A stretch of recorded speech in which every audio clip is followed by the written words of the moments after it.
I'm Dr. Steve Miller, and I'm today joined with Kent Friend from MyInserts.com and Neil Smith, Hall of Fame pro football player. Today we're going to be following through with what would be the insertion of the insoles from My Custom Inserts. We have previously taken the mold, and now I'm going to have Kent walk Neil through the process of inserting the inserts. Here's the inserts, Neil. Yeah, like Doc said, we had previously taken a mold of Neil's foot, which gives us the ability to then craft a truly custom orthotic. Your left foot's different than your right foot, so we're going to make the differences up here for him. So you take out the original factory insert that comes with the shoe, and you put ours in its place.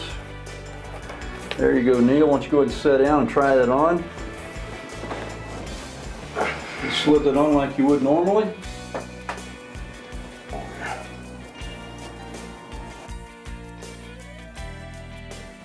And you go ahead and stand back up and give that a try. Oh, that feels good. Excellent. Put me back in the game.